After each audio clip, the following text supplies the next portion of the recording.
rencontre. Est-ce que vous nous entendez bien au fond? Oui, ça va? C'est clair?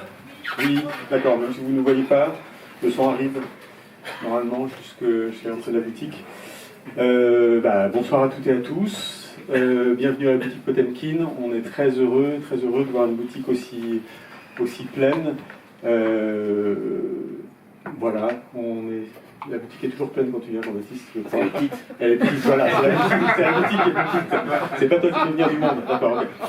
Okay. Et oui, voilà, ceux qui ne connaissent pas la boutique, on existe depuis 18 ans, on est également éditeur DVD. Depuis une dizaine d'années, on fait des rencontres régulières avec des cinéastes, des critiques, des comédiens. On essaie de tenir un rythme hebdomadaire avec un moment de discussion qui dure à peu près 1 heure et après un moment de dédicace. Voilà. Donc là, on est très heureux d'avoir, ça doit être la 4e, 5e fois, je crois, Jean-Baptiste Thorey, qui nous fait l'amitié, le plaisir de venir. On profite de la sortie parce que Jean-Baptiste est quelqu'un quand même de très actif et régulièrement il y a des publications, des films, il y a toujours plein de choses. On travaille, voilà, c'est ça. Alors tu vas prendre un micro parce que sinon les gens du fond vont nous en vouloir là. Ça va être le village des années là, tu vois. Et donc, je sais pas, tu as trouvé le temps. Alors je rappelle, pour ceux qui ne te connaîtraient pas, que tu es cinéaste, que tu es critique, on a pu t'entendre, on t'entend parfois sur la radio, sur Culture. Tu vas toujours un peu, non, moins, un peu moins, parfois. Alors tu as vraiment utilisé le micro, Jean-Baptiste. Oui, voilà. Mais surtout, tu es accaparé par ton travail de cinéaste. Nous, on a édité en DVD We Blue It, qu'on peut trouver en combo. On avait édité aussi ton film sur Michael Cimino, Un mirage américain. Regarde, tu vois comment on fait bien les choses. Ah oui, non, on est sérieux. Et on est maison sérieuse. Il est là qu'1 heure par mois, donc. Là, mais je suis touché quand même. Tu vois, et puis même, tu vois, nous sommes tentés. Oui.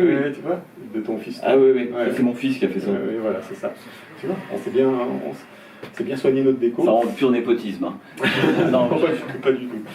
Et en réalisation, donc, il y a ton prochain film de Neon People qui n'est pas sorti en salle. C'était une date? Non, pas encore. Je pense qu'on va essayer de le sortir en septembre. Ouais. On est toujours en train de voir pour la distribution. Ouais. Et là, je fais les festivals là, maintenant pendant encore quelques mois. Et puis, je pense sortir en septembre. D'accord. Voilà.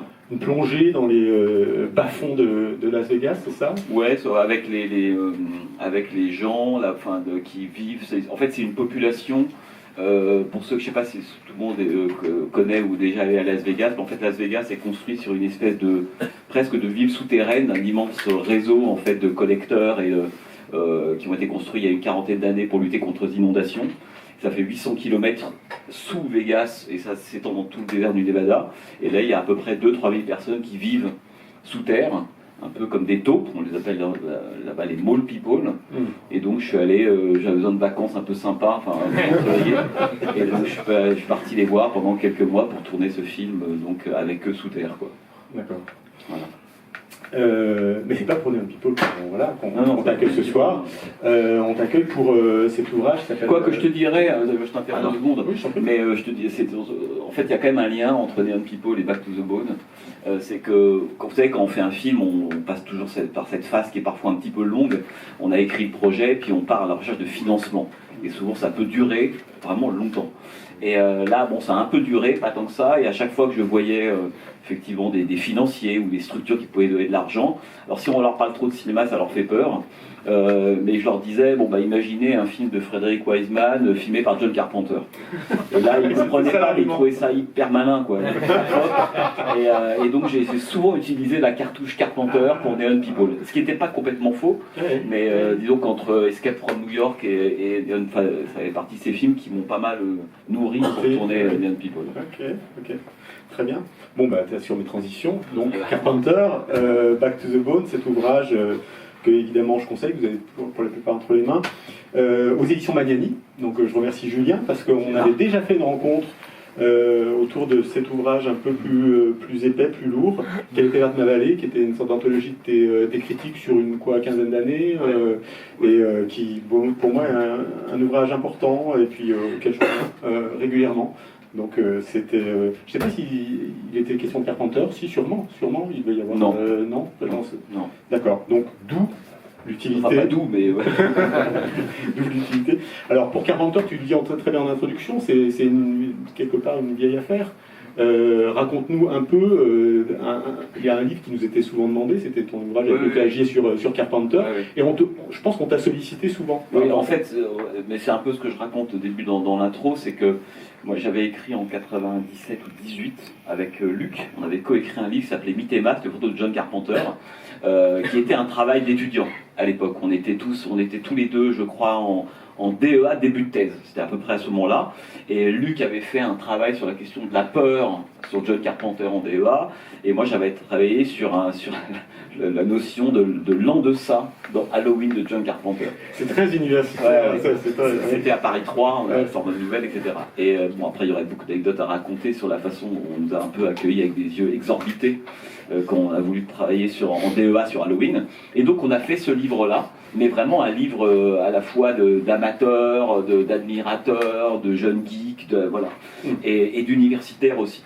Et donc il est paru, il a plutôt pas mal marché, dans le sens où les gens, voilà, on a eu des bons échos, on était très contents, etc. Et puis après, moi je me suis mis à écrire d'autres livres. Et très honnêtement, d'un point de vue très personnel, quand je vois les bouquins que j'ai écrits, il y a celui-là et il y a les autres. Les autres, ça ne pose aucun problème de les rééditer, parfois on l'a fait, voire désactualiser un tout petit peu. Dans le cas du bouquin Carpenter, non. C'est-à-dire que c'est un premier livre, c'est-à-dire qu'il a ses qualités et ses défauts, mais quand on le relit, on ne voit que les défauts, qui a un style trop universitaire pour moi, mais on est comme on est à cet âge-là, quoi, hein, avec plein de notes de bas de plage, plein de références, etc. Et donc au fil des années, une fois que le bouquin a été épuisé, et ça a été édité par une boîte qui s'appelle Dreamland et qui depuis a fait faillite, on m'a souvent demandé, en fait, il y a ceux qui me demandent quand est-ce que vous rééditez votre livre, où est-ce que je peux le trouver, parce que sur les sites de revente, ce qui est quand même lamentable, ça se trouve à des prix complètement dingues, 150, 200, 250 euros, etc. Et j'avais à peu près régulièrement des demandes en fait d'éditeurs qui me disaient mais si on rééditait ce livre. Et moi j'ai toujours résisté vraiment assez fort à cette idée, et Luc aussi d'ailleurs. Et un jour, le monsieur qui est là, Julien Magnani, donc évidemment, il revient à la charge, hein, avec une idée qui semble venir comme ça, mais en fait, il la macérait depuis un bout de temps. Et il me dit, pourquoi est-ce qu'on rééditerait pas le bouquin Carpenter? Et donc, je lui dis à peu près ce que je suis en train de vous dire là, à savoir que non. Et d'autant que quand on réédite un livre, on lui donne une actualité avec laquelle nous, on est en porte-à-faux. C'est-à-dire qu'à la fois, le livre est un livre d'actualité écrit par le même il y a 25 ans. Ce qui est très problématique, en fait, mentalement. Et puis au moment où je me prépare à lui dire non, en fait, pour la énième fois, je me suis dit, tiens, finalement, revois les films de Carpenter. Donc j'ai passé 6-7 jours à peu près à tout revoir. Donc, et à chaque fois que je revoyais un film, je prenais des notes, à la fin. Mais comme ça, vraiment, à titre, presque par plaisir. Et puis à la fin de la semaine, je me suis rendu compte que j'avais 100 000 signes de notes, quoi. Ça fait à peu près 70-80 pages de notes. Et je me suis dit, et surtout sur ces notes-là, je me rendais compte qu'il n'y avait pas un truc, il n'y avait pas une idée, en fait, que j'avais le sentiment d'avoir déjà développé 25 ans avant. Et donc là, je vais voir Julien et je lui dis, bon, écoutez, on oublie la réédition du bouquin Mythe et Masques. Par contre, si ça vous dit, je vous fais un nouveau livre dans, je sais plus, c'était 4 mois le délai, hein, 2 mois, ouais. Donc c'est un livre que j'ai... Pas la même chose. Et donc c'est un livre que j'ai écrit vite, et en fait j'ai pris beaucoup de plaisir à écrire rapidement ce livre, vraiment de le penser comme une espèce de trait. Il n'a pas du tout une ambition d'être un livre exhaustif. On parlait de Carpenter du début à la fin, il est né, il est mort, film par film, etc. Ce sont des formes qui de toute façon m'ont toujours un peu tombé des yeux.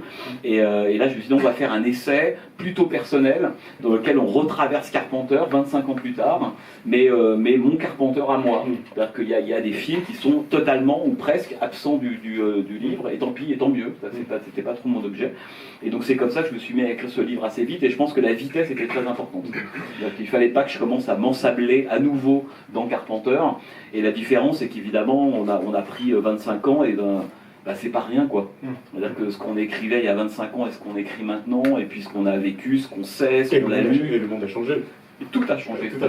Et surtout, c'était aussi une façon de vérifier, je ne citerai pas de nom, mais il y a des cinéastes que j'ai plutôt beaucoup aimés il y a 25 ans, sur lesquels j'aurais pas envie d'écrire à nouveau, ou sur lesquels j'aurais pas envie de me repencher. Et Carpenter, je me suis dit, c'est fou, 25 ans plus tard, ce type m'intéresse toujours autant, pour des raisons sans doute assez différentes de ce que c'était à la fin des années 90. Mais par contre, voilà, et c'est un peu ce que je raconte au début, c'est finalement, 25 ans plus tard, qu'est-ce que moi j'ai à raconter de Carpenter, alors qu'il y a eu plein de livres sur John Carpenter, et il y a eu plein d'analyses, plein d'essais, etc. Mais j'avais envie de faire un livre précis, en fait, en me posant comme ça des questions vraiment sur son œuvre, mais des questions qui, moi, m'intéressaient en réalité. Mais on sent cette énergie et cette rapidité, cette célérité, voilà, dans l'écriture. C'est un vrai régal. C'est toujours agréable de te lire dans tous les cas. Et ce que j'aime beaucoup, c'est toujours la façon dont tu fais dialoguer les films. C'est-à-dire que tu parles de Carpenter, mais tu fais dialoguer Carpenter avec d'autres cinéastes, avec d'autres époques. Et je trouve que c'est vraiment une force et c'est très stimulant intellectuellement. Et ça donne envie de revoir les films, et quand on les revoit, ça nous donne plein de clés de lecture. Et je te remercie de ce geste-là, parce que il y a tout en ça dans tes livres, c'est-à-dire que ça donne envie de revoir les films et d'en voir d'autres. Bon, d'abord, je sais que tu vas les lire, donc à chaque fois, je suis très à ça. Non, l'autre chose, c'est qu'en fait, évidemment, ce que tu dis, mais ça, je pense qu'on réfléchit tous au cinéma comme ça. C'est-à-dire qu'un cinéaste, un film, c'est pas une espèce de planète solitaire balancée nulle part. Ça vient avant quelque chose, au milieu d'autres choses, dans une histoire des formes, dans une histoire sociale, politique, tout ce qu'on veut. Donc c'est ça qui est évidemment passionnant. Mais c'est surtout que c'est là où tu comprends que moi, il y a 25 ans, en fait, je ne savais pas suffisamment de choses. J'avais pas vu suffisamment de films, j'étais pas suffisamment éveillé, je savais pas assez de choses pour pouvoir repérer des choses que plus tardivement tu arrives à repérer. Et les effets de comparaison, que ce soit, je sais plus, mais que ce soit avec Kubrick, avec Hawks, avec Ford, avec Arnold ou Jack Tourneur par exemple, à un moment donné, je me posais la question sur le tourneur. On dit toujours tourneur. Alors qu'on mobilise Jacques Tourneur, c'est toujours de façon un peu automatique. On a appris ça un peu dans la critique à l'université, à savoir, en stratégie de la suggestion, c'est l'ellipse tourneur, il montre rien. Bon, ok. Donc on dit stratégie tourneurienne. Voilà. On connaît, on a tous ces gimmicks, voilà. La féline, tout ça. Voilà. C'est des mots qu'en tant qu'universitaire ou critique ou essayiste, on utilise de façon automatique. Et puis après, je me suis dit, ouais, mais alors Jacques Tourneur, est-ce que tous les films de Tourneur sont comme ça? Est-ce qu'on peut dire que Rendez-vous avec la peur, Curse of the Demon, ou alors La Féline, ce sont exactement les mêmes films? Et est-ce que Carpenter se réfère à Jacques Tourneur ou à certains films de Jacques Tourneur? Et c'est là que je replonge un peu dans les films de Tourneur, et je me dis, quand on parle de Tourneur pour Carpenter, le Tourneur auquel lui se réfère, c'est vraiment Rendez-vous avec la peur, Curse of the Demon. D'ailleurs, il rendra hommage au monstre qui avait été imposé à l'époque par les producteurs à Curse of the Demon, à Jack Tourneur, dans Jack Burton. Un des monstres dans les sous-sols de Chinatown dans Jack Burton. C'est vraiment une espèce de reprise quasi exacte du monstre dont ne voulait pas Jack Tourneur dans Curse of the Demon. Et en fait, je me dis, alors c'est quoi la différence entre La Féline et Curse of the Demon? Et La Féline, je me dis, finalement, tout le film est fondé sur une série d'apparitions, de signes, de trucs un peu étranges qui se passent. Mais à la fin, tout ça produit une espèce de figure ramassée avec un contour, une forme, qui est la panthère, grosso modo. Curse of the Demon, c'est exactement le contraire. C'est-à-dire qu'on est sur une série de signes, un petit parchemin, un vent, un événement un peu étrange, etc. Mais à la fin, ça produit une figure éclatée, d'une certaine manière. Autrement dit, à la fin de Curse of the Demon, d'où le fait que les producteurs ont voulu un monstre, on leur dit mais à quoi ça ressemble ce monstre? Depuis le début on l'attend. Mais précisément, c'est tout l'intérêt du film, c'est que c'est un entonnoir, on pourrait dire inversé. C'est-à-dire qu'en fait, la féline converge vers la panthère, alors que Curse of the Demon, en fait, s'ouvre vers une figure qui est une figure introuvable. Et je citais Nicole Brenez qui parlait de la Helena Marcos dans Suspiria d'Dario Argento et qui avait forgé ce concept que je trouvais hyper intéressant du mal introuvable. Quand vous regardez Suspiria de Dario Argento, c'est la même chose. C'est-à-dire qu'à la fin, on a une espèce de sorcière un peu grotesque en carton-pâte qui balance 3-4 râles, etc. Mais personne ne fera croire que ce qu'on vient de voir pendant 1h40, c'est le fruit de cette espèce de sorcière en caoutchouc, quoi. Et donc en fait le spectateur comprend bien que la figure pleine apparaît, mais en fait elle ne résout rien. Donc elle n'existe pas d'une certaine manière. Et en fait quand je me suis posé les questions de Tourneur Carpenter, ce qu'on a souvent dit, Tourneur Carpenter, etc. Je dis ouais mais c'est pas n'importe quel Jack Tourneur. Donc c'est des effets un peu comme dont tu parles, ou le rapport à Kubrick, que j'ai mis beaucoup de temps et des années à me dire mais c'est quoi le rapport entre Carpenter et Kubrick, et et le rapport même conflictuel, on pourrait dire, entre Carpenter et Kubrick, ou je cite un entretien que Carpenter donne, peut-être qu'on en reparlera. Ben, oui, voilà, tu vas très vite.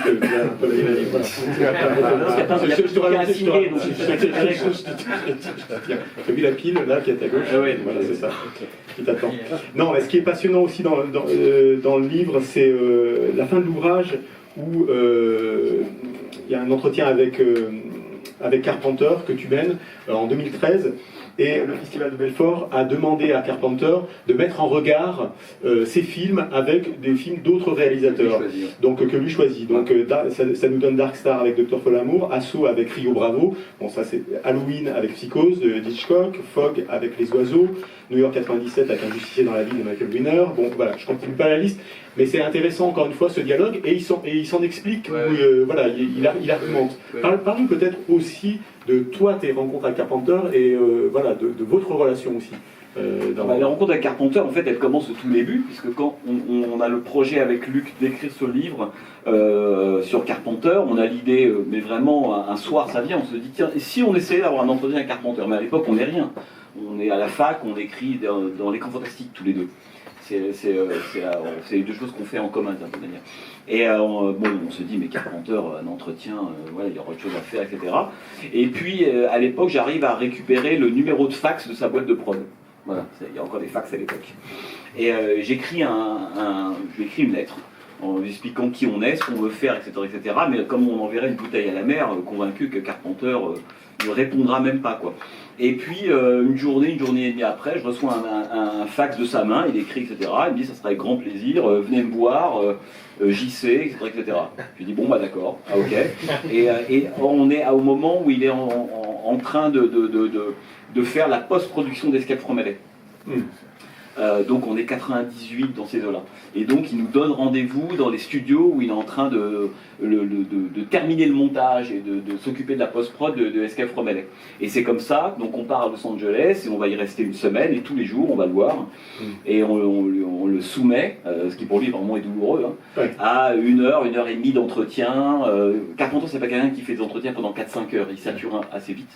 Et voilà, au bout d'une heure et demie, et puis pendant ce temps-là, il est en train de régler. Je me souviens, il était obsédé par la question de la séquence du basket dans Escape from LA, pour ceux qui l'ont en tête. C'était vraiment son obsession, enfin bref. Et donc on fait l'entretien, mais donc cet entretien, je me souviens à l'époque, il a vraiment tous les défauts des premiers entretiens qu'on fait. Je veux dire, les premiers entretiens qu'on fait, c'est en gros, est-ce que j'ai raison pour l'interrogation? C'est vrai, c'est ça. Et donc on est là avec nos théories complètement délirantes sur Halloween. Je lui dis pas l'an de ça, mais c'est pas loin.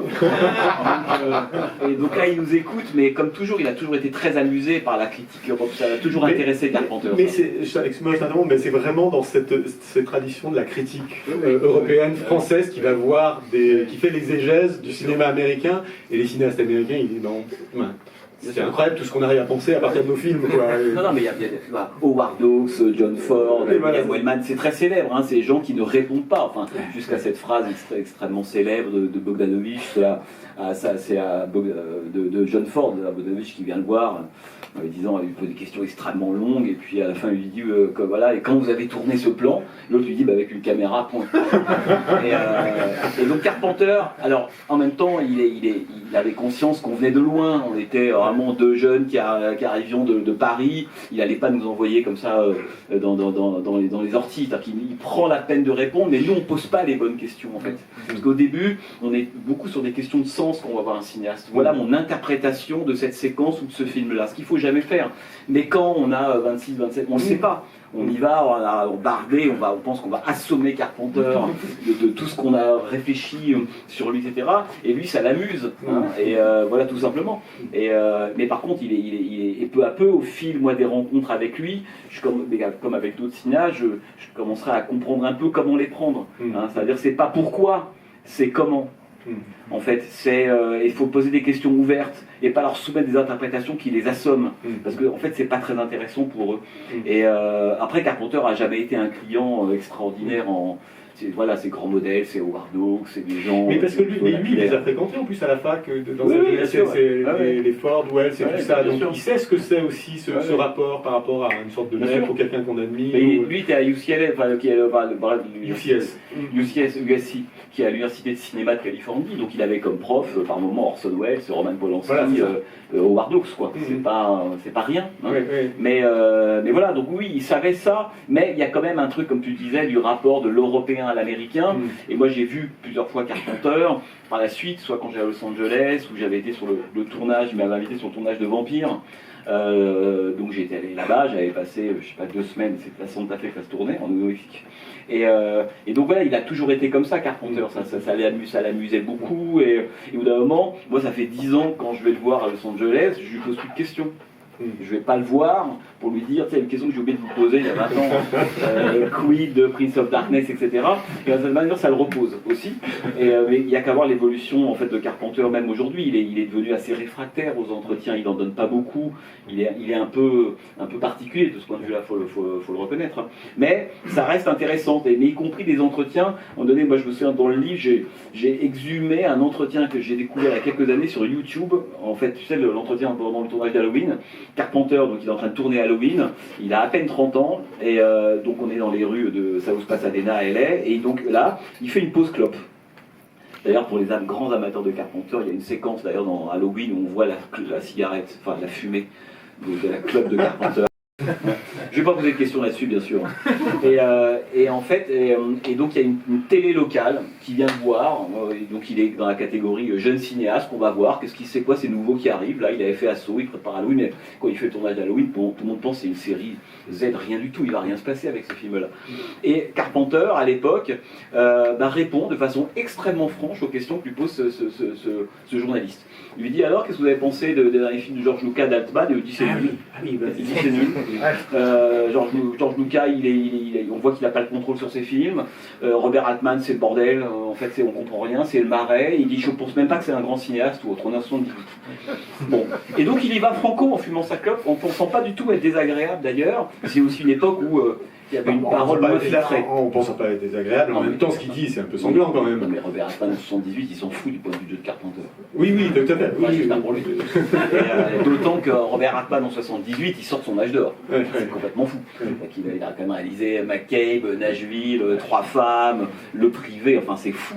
Mais Carpenter. Et donc, en écoutant cet entretien, je me suis dit, bon, il y a toujours 2 façons de réagir par rapport à ça. Soit on se braque et on se dit quel con ce Carpenter. Voilà. Bon, c'est pas très intéressant.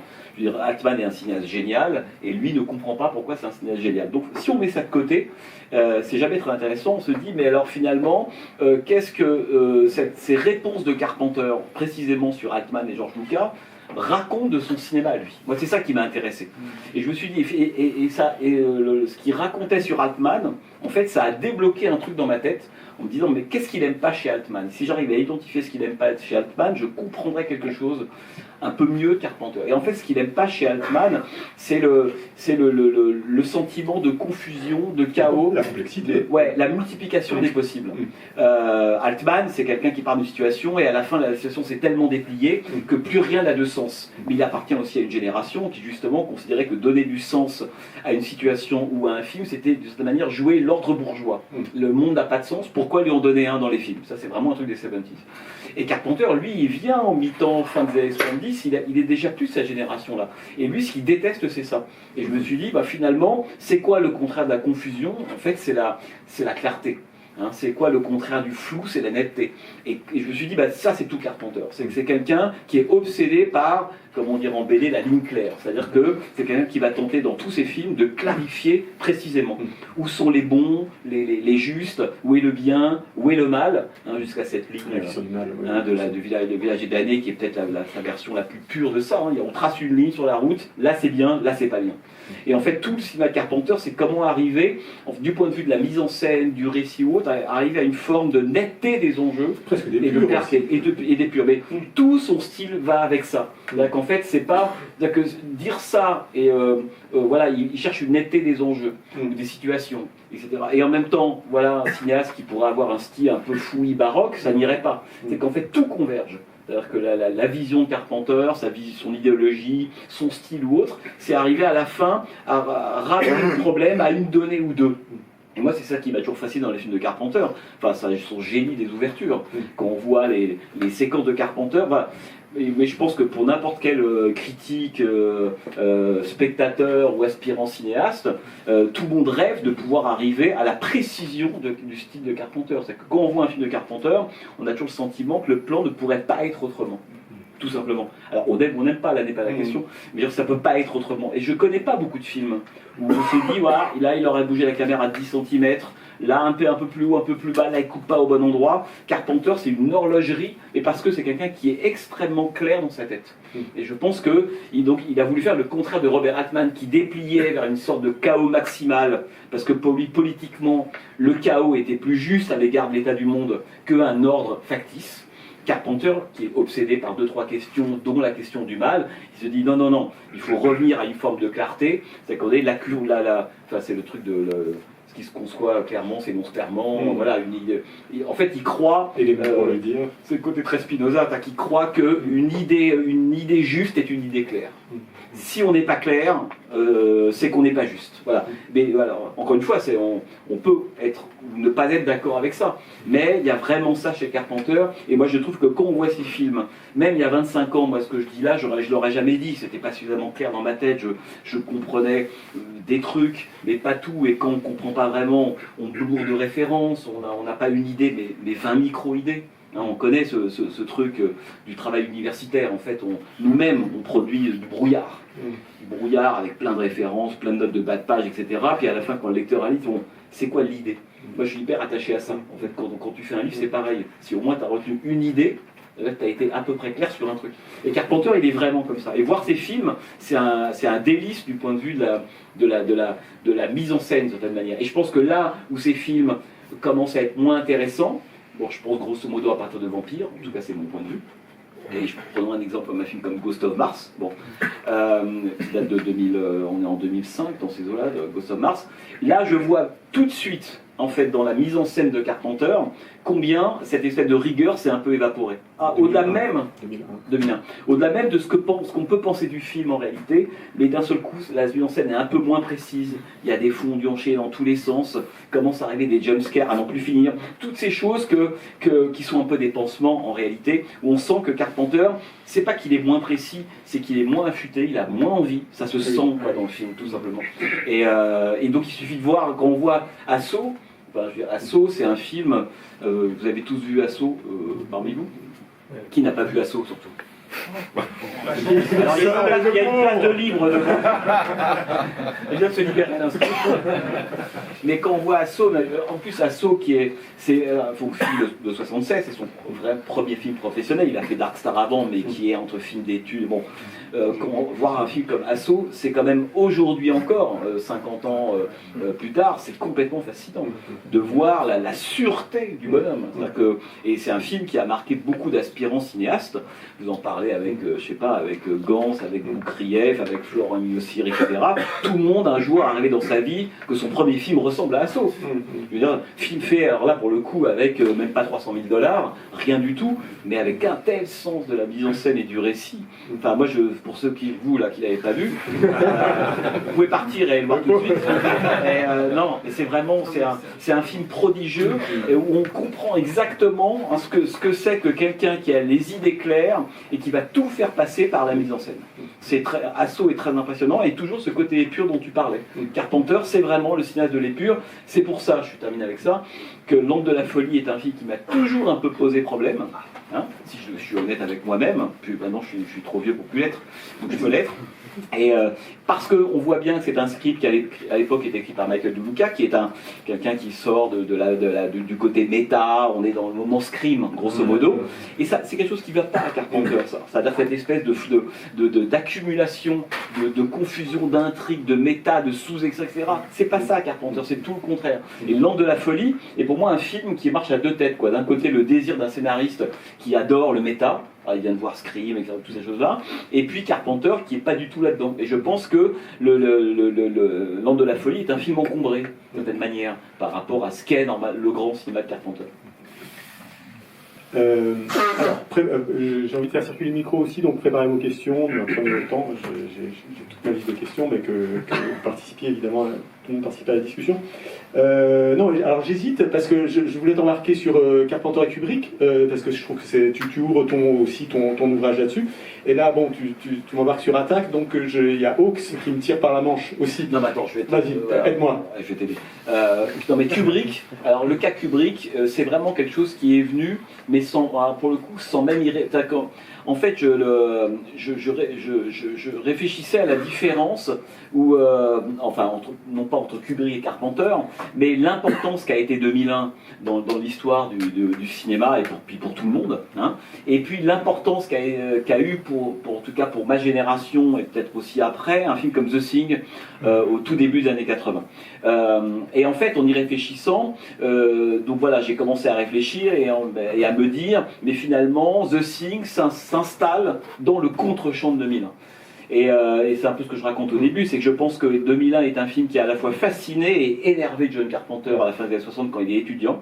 Fasciné parce que comment pas être fasciné devant 2001, bon évidemment, et énervé parce que en fait c'est un film qui se disait comme, je parle de 2001, hein, comme un film en gros qui allait révolutionner le space opéra ou la science-fiction au cinéma, qui allait faire rentrer d'une certaine manière l'intelligence dans le genre, qu'il allait enfin accéder à son âge adulte par ce film-là, avec le désir de Kubrick d'être toujours proche d'un genre et le terminer de certaine manière. Bon. Et Carpenter, lui, il vient de la série B. Il a été libéré à ça. Il vient, Jack Arnold, voilà, puis Jack Arnold, et encore, Jack Arnold, c'est presque le plus auteur de tous, mais je veux dire, des films comme Crawling Guy, Monolith Monster, enfin tous ces petits films des années 50, il a aimé ça, il a adoré ça, et y compris des films plus ambitieux comme Planète Interdite, Le jour Inter s'arrêta, enfin il y a eu énormément de films, et donc il voit un film qui sort, et qui lui dit grosso modo, avant, aucun intérêt, c'était vraiment tout pour les enfants, là, moi je vais enfin refaire rentrer l'intelligence et la réflexion dans le genre. Et je pense qu'elle a ultra braqué ça, Carpenter. D'ailleurs, la prochaine fois que je le vois, je lui dirai très directement, maintenant vous pouvez me dire si vous ressentez bien, mais je pense que ça l'a braqué, en disant, oui, mais, parce que l'intelligence était déjà là avant 2001, c'est pas ça qui se joue dans 2001, et surtout que la hauteur de Carpenter, disons que l'endroit où il allait mettre sa caméra, il voulait la mettre dans le contre-champ de 2001. Donc 2001, c'est à l'époque, quand le film sort, c'est un film qui adore tout le côté hollywoodien, les intellos de la côte est et de la côte ouest, les étudiants, en plus c'est à l'époque où on fume pas mal, etc. Bon. Carpenter dit, mais moi en fait quand il fait The Thing, je pense qu'il a dans le fond de sa tête le désir de faire un 2001, c'est un peu ce que je dis là, je sais plus, pour les camionneurs du Midwest. En disant, moi ce qui m'intéresse c'est de faire un film à hauteur d'homme, selon l'expression consacrée, et pas à hauteur de super intelligence artificielle que quand on voit 2001, je veux dire, bon, le seul passage sympathique c'est à 9000, grosso modo. Bon. Et lui, d'autant que il y a évidemment, et comment est-ce qu'il va jouer ça? Alors si vous pensez à 2001 et The Thing, c'est très impressionnant tous les effets de comparaison, la station spatiale, la base, évidemment le travail sur le silence d'un côté, le blanc de l'autre, c'est vraiment deux films complètement jumeaux. Et puis arrive ce moment où moi j'ai toujours été très intrigué par cette séquence au début de The Thing, pour ceux qui s'en souviennent, lorsque McCready, donc Kurt Russell et Dr Cooper arrivent dans la station norvégienne qui s'est fait déjà massacrer, et ils arrivent devant une espèce de sarcophage qui est en fait une empreinte vide de quelque chose. Et je me dis, ouais, ça voilà, c'est le moment où Carpenter, c'est son acte manqué, il nous dit, voilà, ça c'est mon 2001 à moi. Autrement dit, c'est l'anti-monolithe, c'est-à-dire que même d'un point de vue strictement formel, c'est vraiment ça, si ce n'est que Carpenter, lui, qu'est-ce qu'il a fait? Il a couché le monolithe. Il dit, non, moi, on va regarder en bas le monolithe, et on va être comme des cons, être toisé par une intelligence artificielle supérieure. Et c'est hyper intéressant, parce qu'à partir de là, on comprend toute la différence entre The Thing et 2001, et surtout, on comprend que il y a eu des débats sur 2001, vous y participez peut-être, hein, sur le côté qui est la chose à la fin. Moi, depuis que je suis petit, j'ai l'impression qu'on me demande c'est qui la chose à la fin. Bon, j'en sais rien. Est-ce que c'est vous avez tous en tête la fin, hein, Child, McReady, oui, mais il y a le whisky, oui, mais regarde son œil, oui, mais regarde la laine, etc. Donc, vous voyez, sur Internet, il y a encore aujourd'hui des forums qui discutent à n'en plus finir, etc. Bon, moi, je trouve ça hyper sympa, hein. Voilà. Mais ce qui est intéressant, c'est de se dire que je pense que ce qui a intéressé Carpenter, c'est de se dire aussi que, au fond, ces questions-là qu'on se pose à la fin de The Thing n'empêchent pas de comprendre la puissance, de comprendre l'histoire que ça a raconté. C'est près des cerises sur le gâteau à la fin, on peut décider qui est la chose ou pas, mais franchement, c'est pas ça qui va changer le sens du film. Alors que dans le cas du monolithe de 2001, oui. D'où les interprétations, etc. Et c'est une sorte de test d'intelligence. Et moi, ça m'avait amusé de voir que The Thing commence avec Controussel, son verre de whisky devant un ordinateur, qui dit tout de suite 2001, c'est pas pour moi, la test d'intelligence, le jeu d'échecs, etc. Verre de whisky dedans, c'est fini, on est passé à autre chose. Et donc ça, et quand on compare les deux, je me suis dit, finalement, 2001 était un film très important pour Carpenter parce que ça lui a donné, en fait, de quoi penser contre. Et alors, il n'y a qu'à voir l'aristocratie spatiale de Kubrick face au prolo de The Thing. Et on voit qu'il est dans le contre-champ en permanence, quoi. Ils voient des émissions de télé, des shows télévisés complètement idiots, ils filment des joints, ils sont en patin à roulettes, c'est le bordel dans cette espèce de station, etc. Quand on va dans la station spatiale de 2001, c'est autre chose. C'est là. Et on voit que Carpenter, systématiquement, je ne suis pas en train de dire qu'il a fait The Thing contre 2001, mais parfois on fait des très grands films contre. C'est important de savoir ce qu'on ne veut pas faire, c'est ce qu'on se répète à l'heure autour d'Altman. Et je pense que Carpenter, il est très... il sait ce qu'il n'aime pas. En fait, il sait contre quoi il faut tourner, même s'il l'a jamais dit. Il n'a pas dit, voilà, je suis allé contre 2001. Alors que Dark Star était une pochade, pour ceux qui l'ont vu, qui était un peu... qui s'amusait avec Dr. Folamour. Donc la relation Kubrick-Carpenter, elle date pas d'hier. Mais Dr. Folamour est quelque chose qui passait, en fait, pour Carpenter, parce qu'il n'y avait pas l'esprit de sérieux qu'il y a dans 2001. Quand Slim Piskens se retrouve à chevaucher la bombe à la fin, bon là on est parti sur autre chose, quoi. Et ça plaît à Carpenter, cette espèce de côté un peu iconoclaste de ça 2001. Alors que 2001, voilà, 2001, ça déborde pas d'humour, ça déborde de plein de choses, mais c'est pas... Mais c'est très bien parce que tu m'as fait la transition avec Hawks à hauteur d'homme. Le fait d'avoir sa caméra à hauteur d'homme et à hauteur de groupe. Et ça, c'est quand même... Hawks est très important pour Carpenter. L'individu dans le groupe et la somme d'individus qui font un groupe provisoire aussi. Ça occupe une partie de tes réflexions aussi. En fait, là pour le coup. Et le film qui sélectionne aussi envers et contre tous, et seuls les anges ont des ailes. À chaque fois. Et c'est vachement touchant. Je trouve comme choix. Ce qu'il dit, c'est qu'on lui demande de programmer, quel que soit le sujet, ça rentre toujours pour caler ce film. Et non, mais pareil, voilà, Hawks, ça c'est caractéristique. C'est que Hawks. Et c'est Hawks contre. Pardon, je t'interromps, mais Hawks contre Ford. Ouais, enfin c'est compliqué. Non mais d'abord parce que Carpenter préfère de très très loin Howard Hawks à John Ford. C'est pas que l'un est meilleur de l'autre, c'est que l'un parle une langue qu'il comprend parfaitement. Et l'autre, voilà. Et en fait, on se dit, en fait, on met du temps à comprendre ça. Parce qu'à part le côté l'équation Asso Rio Bravo, bon, d'accord. Bon. Mais en fait, après, il faut passer un peu de temps à voir les films de Hawks et à comprendre dans le fond, en fait, ce qui touche Carpenter. Et tu disais, oui, effectivement, la question, enfin, la hauteur d'homme. Que les films de Hawks, c'est des films à hauteur d'homme. Ça veut dire à hauteur d'enjeu humain, d'une certaine manière. Alors que ce qu'il reproche à Ford, c'est d'être un cinéaste, on pourrait dire, non pas mystique, mais plus catho, d'une certaine manière. En fait, il y a l'idée, tout simplement, chez Ford, que le groupe, le fameux groupe constitué, c'est une sorte de premier état d'une communauté et d'une nation qui feront l'Amérique. C'est le mot, on connaît tout ça par cœur, dans les films de Ford, ce moment où des gens d'obédience différente, d'origine différente, se regroupent autour du drapeau, lèvent les yeux vers le drapeau. Alors là, c'est le moment idyllique, utopique que veut filmer John Ford. Howard Hawks, c'est absolument pas ça. Howard Hawks, ça l'emmerde, quoi. Ça l'emmerde, c'est pas son truc. C'est pas son truc. C'est pas que ça l'emmerde, c'est que c'est pas son truc. Carpenter, il y a une forme de mystique qui, peut-être on en parlera après, qui rentre autrement. Et Carpenter ne croit pas du tout, lui, au collectif. Absolument pas. Alors que Ford est un cinéaste. Il croit au groupe. Mais c'est pas la même chose. Oui. Ford, il croit au collectif. Parce que le collectif, c'est ce qui va faire nation, et la nation, c'est l'Amérique. Voilà. Donc quand le collectif va pas, c'est la catastrophe. Howard Hawks, c'est ce qui touche évidemment John Carpenter, c'est qu'il croit que les individus se mettent ensemble au nom d'intérêts strictement personnels et qu'à un moment donné, ils vont conduire du bétail, enfin ils vont faire des actions où seuls les anges ont des ailes, l'avion au-dessus de la cordillère des Andes, au nom d'une tâche précise à effectuer. Et une fois que cette tâche est effectuée, chacun repart de son côté.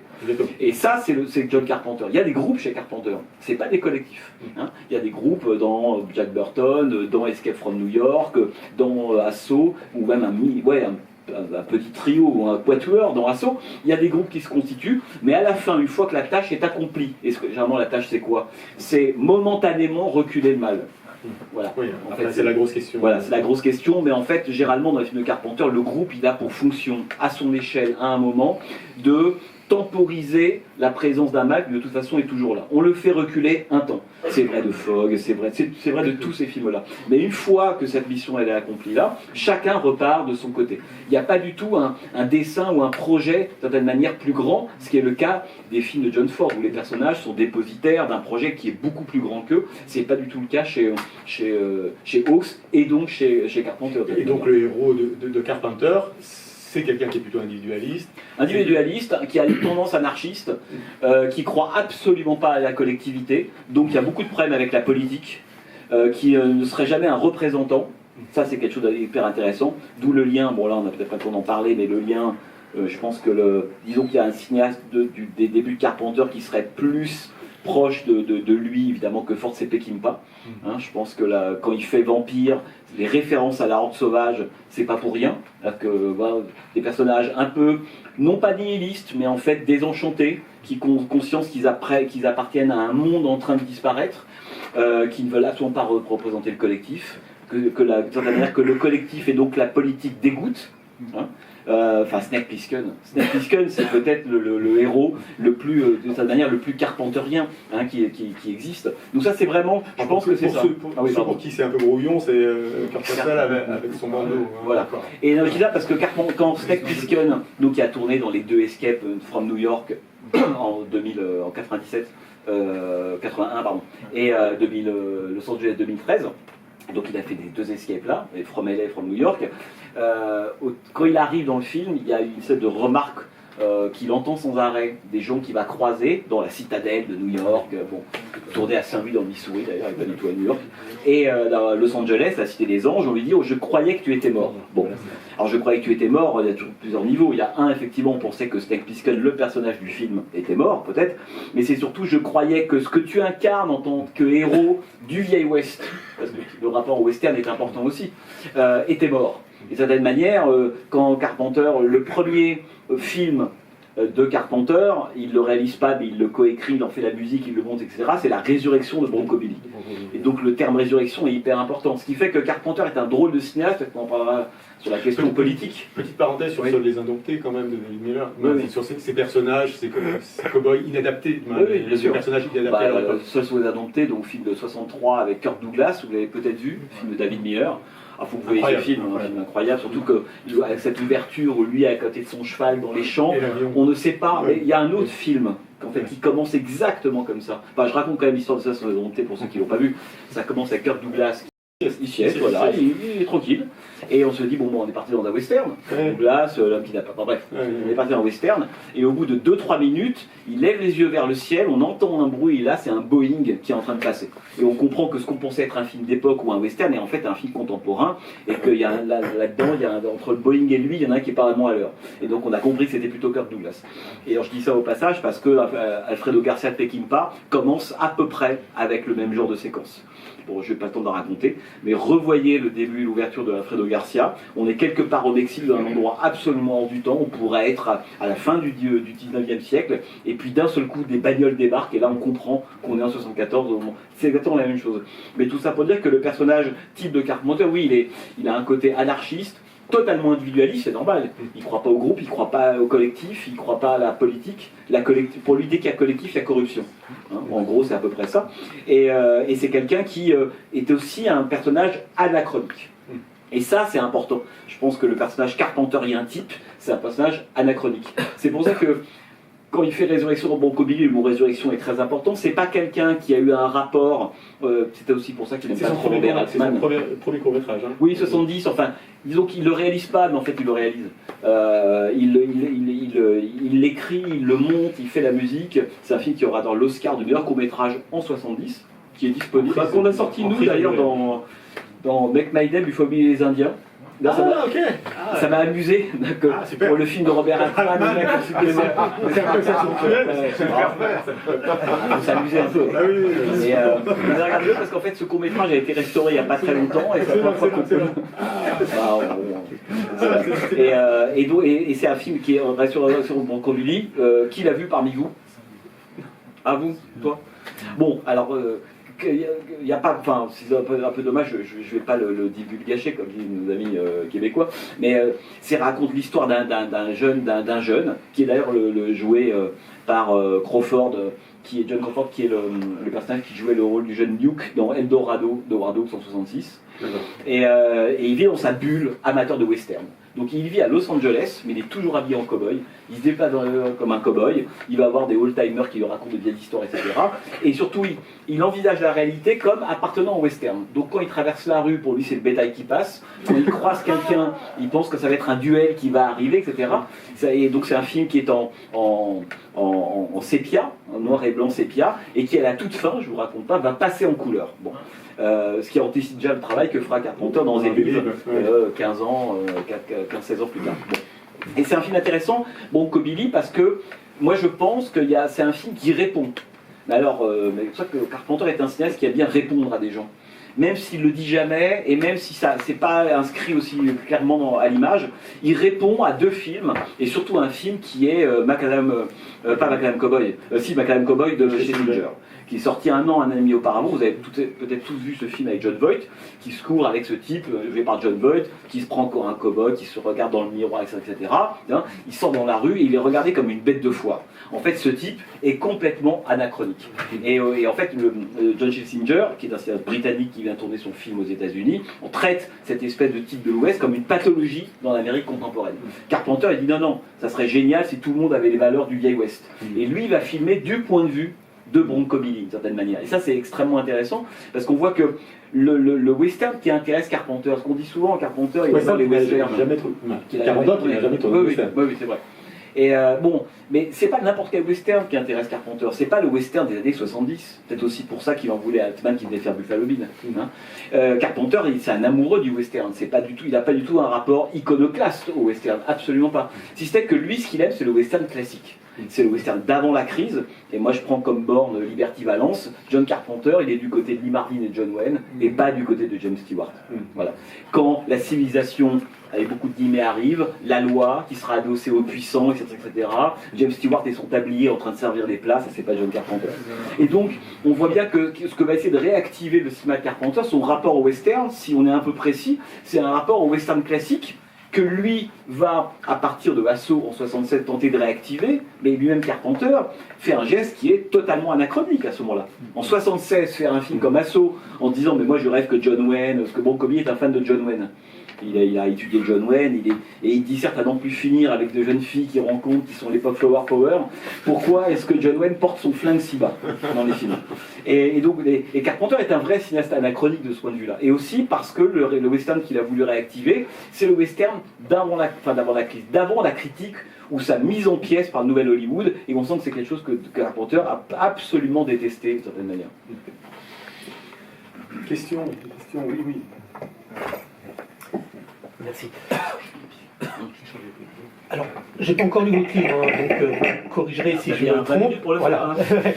Mais il me semble pas, alors en le feuilletant, il me semble pas que vous évoquiez ces derniers films, alors Ghost of War, Mars, dont vous avez parlé, et The World. Est-ce que c'est parce que vous considérez que dans les années 2000, il s'est un petit peu perdu, qu'il n'a pas passé ce cap finalement, à l'instar, et c'est assez drôle, c'est une réflexion toute personnelle que je me faisais, à l'instar de nombreux autres réalisateurs qui ont connu leur heure de gloire peut-être dans les années 80, et qui, passé le cap des années 2000, se perdent un petit peu. Je pense, alors je veux me froisser avec personne, mais je pense à Tim Burton, Cronenberg, Woody Allen, peut-être... Oui, je sais bien, mais... Et attendez, il a un pull marron. Mais je vais pousser le bouchon encore un peu plus loin, je vais peut-être dire même, malheureusement, David Lynch, même si ça reste mon réalisateur préféré. Voilà, non, mais... Je sais. Non, mais bon, on rigole, mais voilà, c'est pour savoir si justement ce cap, il n'arrive pas à passer peut-être ce cap des années 2000, il s'est peut-être un peu perdu. Qu'est-ce que vous en pensez? Pourquoi c'est pas dans le livre? D'abord, comme je le disais au tout début, c'est que j'avais envie de faire vraiment le livre que j'avais exactement envie de faire. Donc aucune obligation de parler de certains films si je n'avais pas envie. Ça ne veut pas dire que c'est pas intéressant, attention, je précise. Mais c'était pas mon rapport à Carpenter. Et Ghost of Mars, c'est un film qui pour moi est un film pas extrême. Évidemment, il y a 15 ans, je vous aurais dit ouais quand même, on peut pas que non, parce que j'avais déjà écrit un article à l'époque dans une revue qui s'appelait similaire, qui s'appelait Ghost of John, à l'époque de Ghost of Mars. Donc voilà. Et je dirais presque par respect pour le grand John Carpenter, je vais quand même pas défendre Ghost of Mars comme s'il s'agissait de The Fog ou de The Thing. Voilà, mais bon. Et donc, j'ai pas du tout eu le désir, par rapport aux 25 années écoulées, de rattraper le temps perdu. En me disant, tiens, je vais parler de Ghost of Mars, The Ward, etc. Non, ça m'intéressait pas. Oui, vous me dites, Carpenter ça me semble sauter aux yeux que la carrière de Carpenter. Moi, je vais vous dire, je pense que, je raconte peut-être un tout petit peu dans le livre, quand on est, nous, au moment de la post-prod à Los Angeles 2013, moi, ça m'avait vraiment frappé, parce qu'il a eu une maladie, Carpenter, à un moment donné, et on avait le sentiment qu'il vieillissait extrêmement vite. Je ne sais pas si vous vous souvenez, mais physiquement, il y avait quelque chose qui n'allait pas, etc. Et nous, quand on va le voir avec Luc à Los Angeles, au moment de Los Angeles 2013, c'est la première chose qui me frappe, c'est ça. J'ai le sentiment d'avoir devant moi quelqu'un qui a 25 ans de plus que l'âge qu'il a vraiment.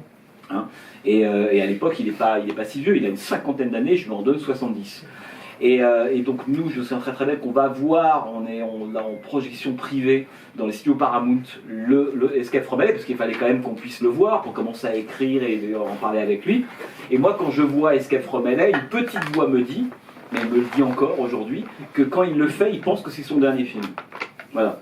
Pour moi, c'est vraiment un film testamentaire de quelqu'un qui se dit il se peut que je ne survive pas dans un an ou deux ou trois, donc ça sera mon dernier film. Et quand vous regardez Escape from LA, et je ne crois pas délirer, je pense vraiment que c'est un film qui sent le film testamentaire. Ça sent en tout cas, Carpenter doit penser dans un coin de sa tête que c'est peut-être le dernier film qu'il va faire. Et d'ailleurs, à la toute fin du film, c'est le regard caméra de Kurt Russell qui nous regarde et qui dit « Welcome to the Human Race ». Il y a quelque chose qui se clôt là chez Carpenter. Et donc, je me dis, oui, effectivement, il va faire d'autres films après, mais ça, je m'en fous un peu. Je pense que artistiquement, en réalité, je pense que c'est là que le grand Carpenter s'est achevé. Hein. Et même Vampire, pour lequel j'ai plutôt beaucoup d'affection, là n'est pas la question, mais je pense que artistiquement, ça s'est un peu détérioré. Alors après, il y a 1000 raisons qui expliquent ça. D'abord, la fatigue de Carpenter, de son état physique, la fatigue de Carpenter, le cinéaste, à lutter contre les studios, parce qu'au bout d'un moment, on n'en sort pas indemne. Carpenter, c'est quelqu'un qui a été dans le giron indépendant, qui a eu des succès. Dès qu'il y a un succès, un studio l'appelle, il fait un film pour un studio, c'est un échec, il est dégagé comme un propre, il retourne chez un indépendant. Quand on a fait ça 4-5 fois dans sa vie, on est épuisé. Hein, ça lui est arrivé après Jack Burton, ça lui est arrivé évidemment après The Thing, après les Mémoires d'un homme invisible, les aventures d'un homme invisible, etc. C'est intéressant de parler que tu fais avec Chimino aussi, Halloween, ouais, je voulais en faire, et The Thing, et La Part du Paradis. Oui. Halloween lui permet, enfin comme toujours, hein, il va faire Halloween New York, lui permet de faire donc The Thing, film Universal à l'époque, plutôt gros budget, gros moyens. Et le pire, c'est que les films, ce qui n'est pas le cas complètement des Mémoires d'un homme invisible, et avec lequel ça s'est très mal passé avec Chevy Chase, qui lui a imposé une voix off, enfin plein de choses comme ça. The Thing est un film parfait. Et je pense que rétrospectivement, en tout cas moi je pense que c'est peut-être le chef-d'œuvre de John Carpenter. Donc le coup est d'autant plus dur que c'est pas un ratage. C'est-à-dire qu'en fait il a pu faire exactement ce qu'il voulait. C'est-à-dire que Universal lui donne les clés et il va faire The Thing. Et il va même détourner, je pense notamment à là on voit que c'est un film de Carpenter de A à Z, parce que en fait quand il va faire The Thing, Carpenter, comme à son habitude, se dit je vais faire la musique. Mais comme il a un peu d'argent, il se dit il se prend pas pour un grand compositeur, mais il considère Carpenter qu'il fait les musiques qu'il faut pour ses films. C'est pas exactement la même chose. Hein. Et donc il a un peu d'argent et donc il appelle une de ses idoles qui est Ennio Morricone. Et Universal a de quoi payer Ennio Morricone pour faire la BO de The Thing. Et ce qui est assez intéressant, en fait Carpenter m'avait fait écouter les premiers états de la BO de Morricone, et Morricone fait du Morricone. Pas une Morricone, un truc un peu mélodieux, etc. Et pour The Thing. Hein. Et Carpenter est très respectueux à l'égard de Morricone et essaie de lui faire comprendre avec toute la politesse possible que c'est pas exactement ce qu'il veut. Un peu plus d'épure. Un peu plus d'épure. Et petit à petit, il va bosser avec Morricone, etc. Et à la fin, qu'est-ce qu'il fait Morricone? Il fait du Carpenter. Il fait boum boum, boum boum, boum boum. Et une nappe qui court pendant tout le film. Donc c'est assez génial, c'est qu'ils sont allés payer Morricone pour faire un truc que Carpenter aurait pu torcher en 4 jours.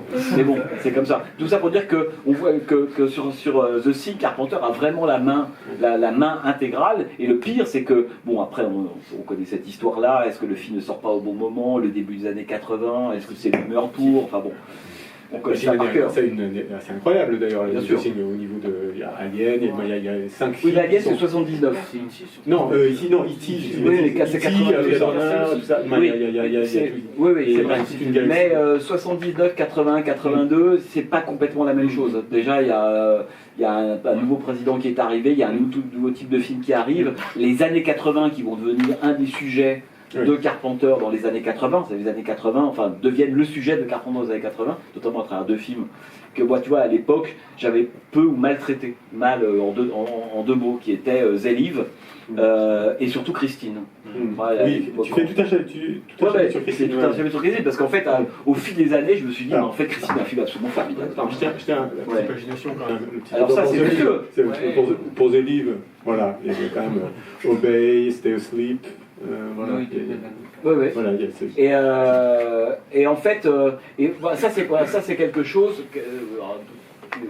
typiquement que j'avais absolument pas capté il y a 25 ans.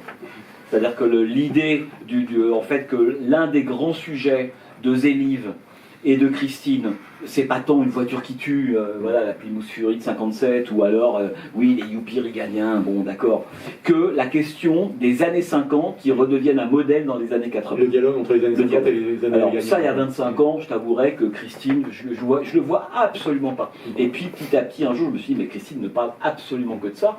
C'est la dimension critique de Carpenter à l'égard de sa décennie à lui des années 80. C'est l'anti-American Graffiti, quoi.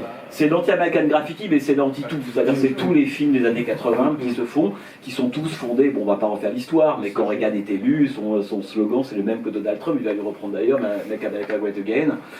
C'est le revival des années 50 comme l'âge d'or qu'il faut retrouver, en passant par-dessus une quinzaine d'années qui ont été très problématiques, qui ont été les années 70. Ça fait un peu mal quand même. Et donc les années 80 se construisent contre les années 70, grosso modo. Et même à la fois se construisent contre et se construisent dans le désir de les oublier. C'est presque un rapport amnésique à ça. Et évidemment, et c'est intéressant parce que quand Carpenter dit ok, les années 80 dans le cinéma américain, c'est le revival des années 50.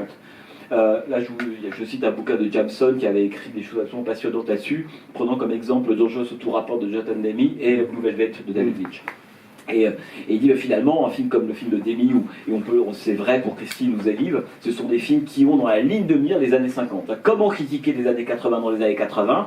C'est problématiser le rapport très bizarre des années 80 aux années 50, puisque on a le sentiment que les années 80, le Great Again, Great c'est quoi ? Enfin, ça veut dire que ça a été formidable à un moment, et dans l'esprit, une partie en tout cas de l'esprit américain des années 80, le formidable à un moment, c'est les années 50. Et Carpenter dit ok, on va voir ce que c'était les années 50. Et là il y va. Mais comme Fry Eastwood avec Un Monde Parfait, quelques années plus tard, une douzaine d'années plus tard, Un Monde Parfait, c'est aussi un film là-dessus, de certaine manière. Et donc Carpenter, qui lui, il est né en 48, Carpenter, il est gamin dans les années 50, puis il est gamin dans le Kentucky.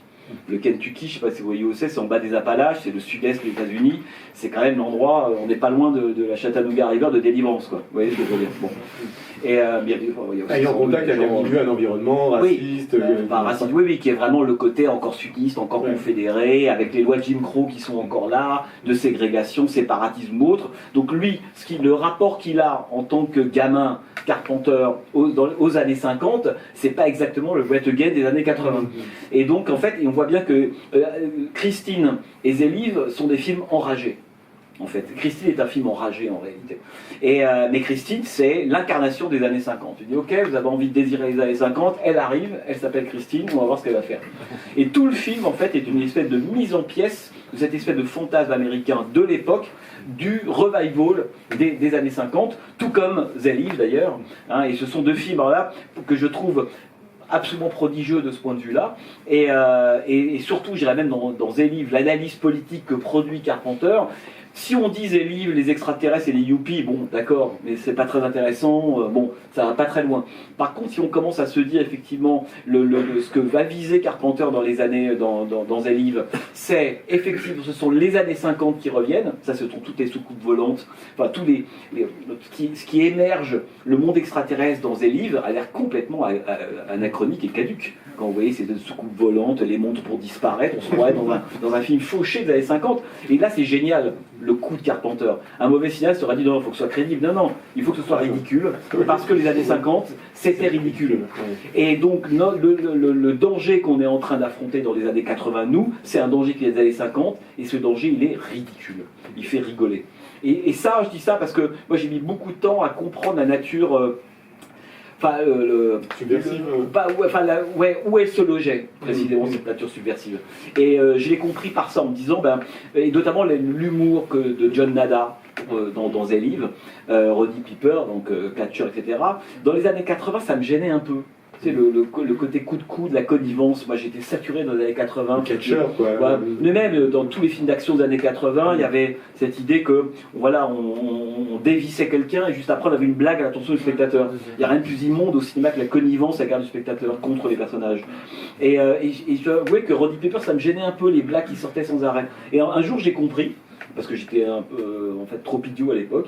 Un jour j'ai compris qu'en fait, finalement, il démonétisait la menace des années 50 en faisant quelque chose de laid et de ridicule. Et que la puissance politique de Zeliv, c'est que les yuppies, une fois qu'ils sont démasqués, et le matériel extraterrestre, en fait, c'est laid et ridicule. Et c'est comme ça qu'on peut réagir. Et d'ailleurs, le personnage le dit. Vous êtes laid, vous voilà. êtes... Voilà. Et il répète plusieurs fois. Autrement dit, il nous dit dans les années 80, en fait, il suffit juste quelque chose pour démasquer la laideur du monde contemporain. Et ça, c'est une critique que je trouve géniale, parce que c'est une critique, on pourrait dire, à la fois esthétique et politique. Il dit, bah, c'est vrai que c'est vraiment très très laid, quoi. Les années 80, c'était vraiment très laid. Et donc, il nous balance ça, et surtout, le rire permet de ne pas être, et ça c'est important par rapport à tous les films de Carpenter, c'est un rire qui permet de ne pas être tétanisé par le mal ou l'autre. Parce que quand vous êtes devant Michael Myers, vous n'avez pas envie de rigoler. Enfin, en tout cas moi. J'imagine que vous baladez, il arrive avec son masque. Non. Mais en fait, cette espèce de mal qu'il a beaucoup traité, cette peur, elle tétanise la réaction, de certaine manière. Et là, en riant, en mettant à distance, ou en ne prenant pas au sérieux les extraterrestres, de cette manière, il donne une arme politique aux gens de lutter contre. Et ça, je trouve ça extrêmement Ouvrir intelligent. les yeux. Ouais, ouais. Et c'est ça que Zeliv est un film qui est beaucoup plus, après on pourra en parler des heures, et notamment j'ai passé longtemps, des années à comprendre cette fameuse phrase que Carpenter nous avait dit en disant Zeliv, c'est un documentaire, pas une fiction. Oui, En tu en fait, parles. ouais, ça m'a beaucoup intrigué très longtemps cette question-là. Alors on peut se dire oui, ça veut dire que ce qu'il nous dit, c'est que les yuppies sont les métaphores, enfin les extraterrestres, les métaphores des yuppies des années 80. Ouais, mais c'est pas très intéressant. Bon, il y a peut-être autre chose dedans. Et j'ai mis énormément de temps à comprendre que Carpenter voulait dire le contraire, et que deux, c'est précisément parce que c'est une fiction, c'est un documentaire efficace. En fait. Bon, là je suis un peu rapide, mais voilà. Faut acheter le livre pour les déjà. Oui. Bonsoir. Bonsoir. Moi, c'est pas vraiment une question, c'est plutôt une précision. Une fois que j'ai vu tous les films de Carpenter et je vois ce héros carpenterien, justement, d'une sorte de cow-boy un peu Snapinskian, et puis j'ai pensé aussi à celui-là, dans tes livres. Et je pense que j'étais embêté sur le terme anarchiste. Moi, à la fin, maintenant, avec le temps, j'ai presque 50 ans, je me dis, en fait, c'est pas un anarchiste. Ah non, c'est un libertarien. En fait, alors, c'est là où il y a un paradoxe chez Carpenter, parce que tout ce que vous avez dit juste un instant, justement, pour nous faire croire qu'il peut aussi dévoiler les choses du monde. Et ces dévoilements des choses du monde sont plutôt des choses pas vraiment trumpistes, on va dire, ou pas vraiment réganiennes. Mais ce que je me suis posé, c'est quand même Snapinskian, l'individu versus le collectif. Moi, je me suis toujours dit, en fait, il n'en a rien à foutre du collectif Snapinskian à la fin, et c'est vrai, on le voit dans le film. Et un anarchiste, c'est tout l'inverse. En fait, un anarchiste, c'est l'individu parmi la société. Il va même recréer une communauté d'individus, ce qui avait inspiré un peu les années 70. Qui ne sont pas vraiment anarchistes d'ailleurs. Mais du coup, je pense que je suis un peu gêné avec le terme plutôt, voilà, l'anarchiste. C'est un truc qui me gêne aux entournures. Voilà, c'est ce que je voulais dire, mais il n'y a pas de combat linguistique. D'ailleurs, j'ai pas dit, j'ai dit tendance. Voilà, c'est tout. Anarchiste. Non.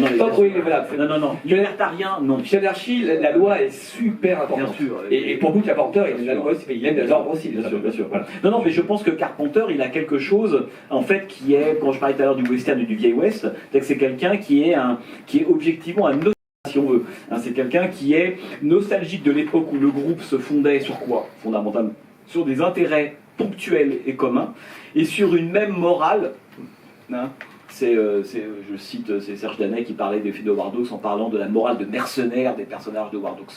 Et une même morale de mercenaires. En fait, c'est ça, ce qui va unir à un moment donné les personnages. Et ce qui fait d'ailleurs, on a souvent dit les personnages de Carpenter sont des anti-héros. C'est pas vrai. Hein, l'héroïsme est une notion qui bouge, qui est extrêmement fluctuante. Comment, ça veut dire quoi être anti-héros dans une société qui elle-même n'est pas héroïque? Donc il n'y a pas d'anti-héros chez Carpenter, c'est des héros d'un autre temps, d'une autre trempe, on peut dire. Et je pense qu'ils sont, en fait, c'est pour ça que la question, effectivement, anarchiste, libertarien, c'est pas ça. C'est vraiment la question du vieil Ouest, que en fait, c'est le moment où, en fait, des gens se regroupent ensemble. Attention, communauté, non. Collectif, non. Ils font Hein. équipe, quoi. Ils font équipe, c'est-à-dire que c'est un truc tout bête, mais quand on est dans un groupe et qu'on le voit dans Assaut, on le voit dans différents films de Carpenter, on a le temps pour savoir de quel bois chacun se chauffe. Quand on est à la tête d'un collectif, on l'a pas, alors à la tête d'une immense communauté, encore moins, etc. Et je pense que c'est ça qui caractérise le film de Carpenter, c'est vraiment, en fait, d'agir au nom donc d'une tâche très ponctuelle et précise. Est-ce qu'on est d'accord sur cette tâche-là aujourd'hui?